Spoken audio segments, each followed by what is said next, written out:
Yo, what's going on, guys? I'm back with another video for the S10 build.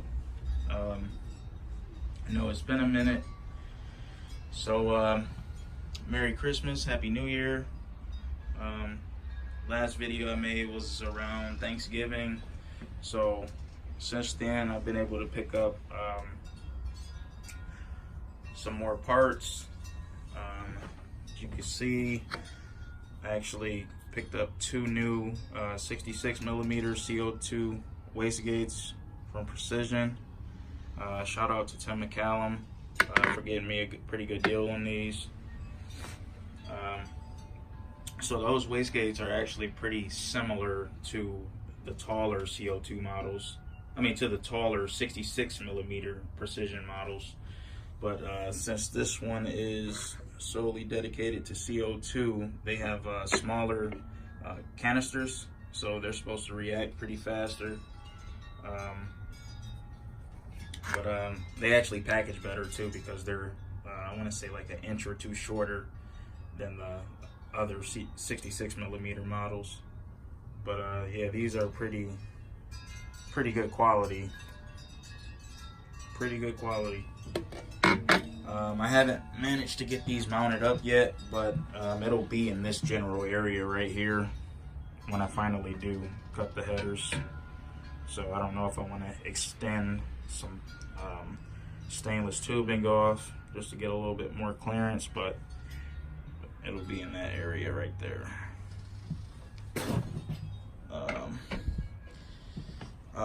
So I did manage to pick up a set of Flowtech headers. I think I paid around $180 for these, or actually a little bit cheaper, because I got mine from Summit around their Black Friday deal, and I was leery about running these at first, but when I actually got them in, I'm actually pretty impressed with them. It's a pretty nice header. Pretty nice header for the money. I really don't think you can beat it. I was going to run a set of the Stainless Works headers, which are literally identical to these, like literally. But yeah, they come with an extra $1,000 price tag. Now, I'm sure some corners might have been cut with these headers, but I mean, I know a lot of guys running them. They don't seem to have the issue. So I figured $180. I mean, if something happens, I'm not out of a lot of money. So I'm gonna give these a shot. This is actually the part number right here, if you guys are interested about picking up a set of these. 11537 FLT, and I got those straight from Summit. So I did manage to get this crank trigger set up. That actually worked out pretty good, because this fuel pump bracket that I'm running for my alcohol fuel system, it actually gave me the perfect offset for the sensor. So only thing I had to do is just drill one hole in the plate, which I gotta finish like maybe sometime this week, because this is a thick ass plate. So but yeah, that worked out pretty good. Another thing I'll do, I'll probably change the sensor out with a Holley brand sensor, because I guess it's supposed to be a lot better than what MSD offers with their kit. But yeah, that worked out pretty good. Oh, I forgot to mention, I actually got the turbos polished out. It actually came out pretty good. I had them polished by a guy that's local to me. He does a lot of work for like cars that are in Autorama and stuff like that. So the video probably won't do them justice, but they came out awesome. I got the stainless tail exhaust housings polished. Same with the compressor housings. And these are actually turbos by Jose at Forced Inductions. This is a pair of his dual ball bearing Garrett GTR 88s. GT50 base, so it's like a 99 to 100 millimeter exhaust wheel. So I mean, they should make some steam. Street car turbos, right? But yeah, I actually picked up a new starter. I really wish I would have done this sooner, because this starter was actually worth every penny. It's fully clockable, 180 degrees.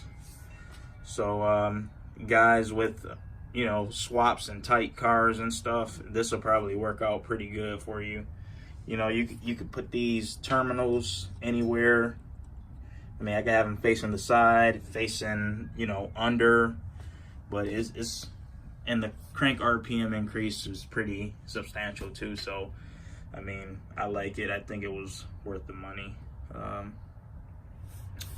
And a nice thing about this too is if you're running a dry sump setup, like I have a daily stage 7 pump, off the back of the pump you can actually run a mechanical fuel pump.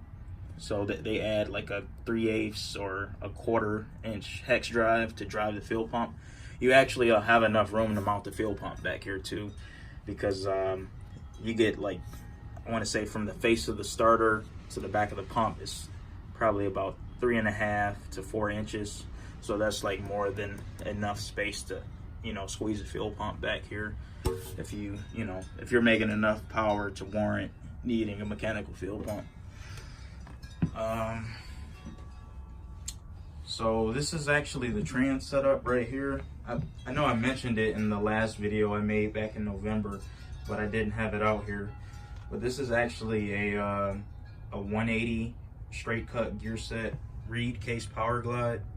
I had it built by a pretty known guy locally, but I don't think I should have a problem out of it or anything. Running a PTC 9.5 inch torque converter, of course, spec by Dusty Bradford. Trans brake, all that good stuff. And back in October, I actually decided to add a Gear Vendors Pro Mod overdrive unit to it. It's actually nice because you actually get the reliability of a built trans that'll take a good amount of abuse, and you get to keep the overdrive functionality.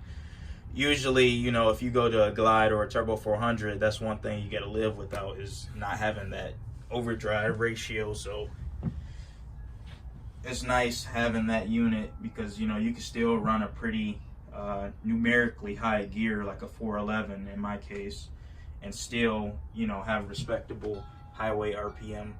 So like even with my 411s, I'm still only at like 2,500 RPM at 70 to 75 miles an hour, and I think that's pretty good, especially with what I have planned with the truck, with taking it on drag week and doing a ton of street driving and everything. But that'll make it pretty nice, so I think that was worth the purchase. And they can take power too. I mean, Tom Bailey is running one of these, and we all know how fast that car is. So one other thing I did manage to pick up, I had to fight with myself to spend the money to actually get it, is this Holley 12.3 inch digital dash. I'm actually running 2 of these dashes. I have the 12.3, and I also have I got a 7.5 inch that I picked up about a year ago. My main thing with this truck is I want to delete all the physical switches in the truck, because I personally think it makes the interior look a lot cleaner. And now that I got all these extra inputs and outputs at my disposal, I kind of want to make use of them. So the truck will still retain heat. I'll have a vintage air AC unit. I'll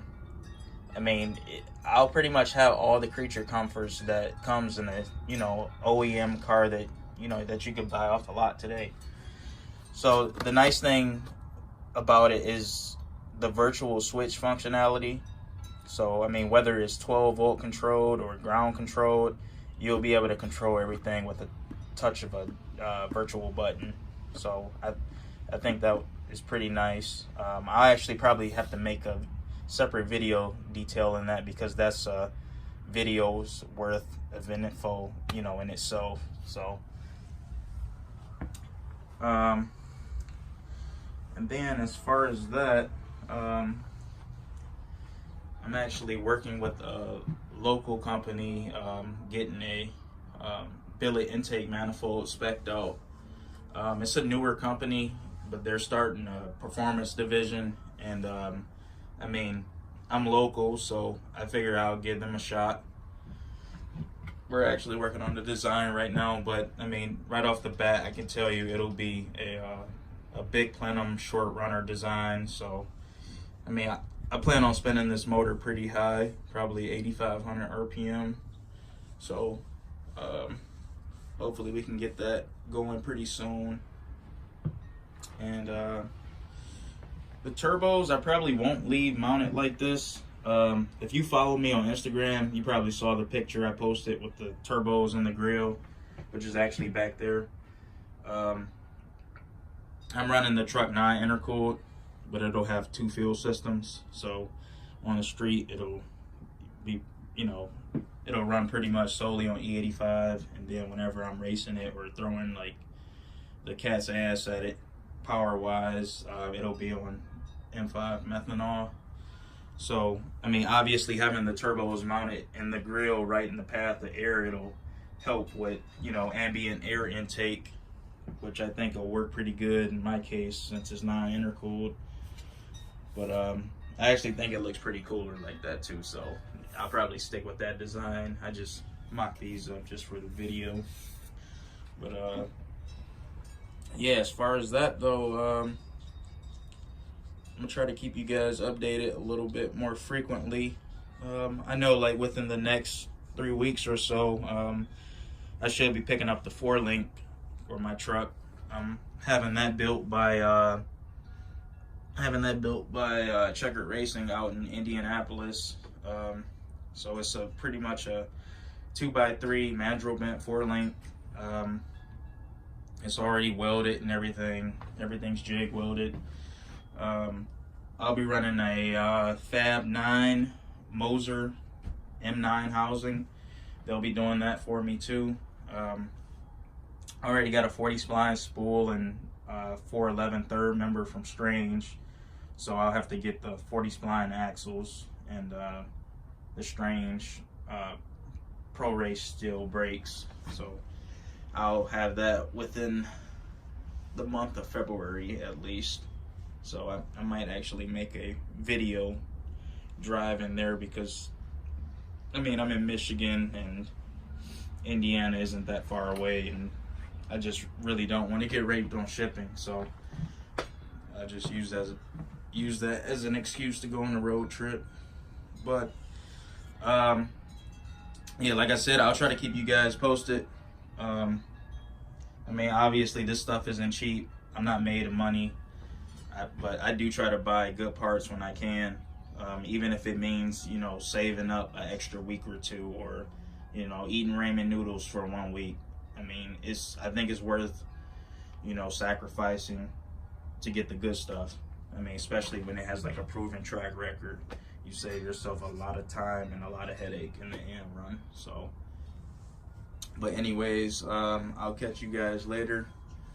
And just stay posted for any new videos. But yeah, we should get the ball rolling pretty soon on this. I really want to have it out.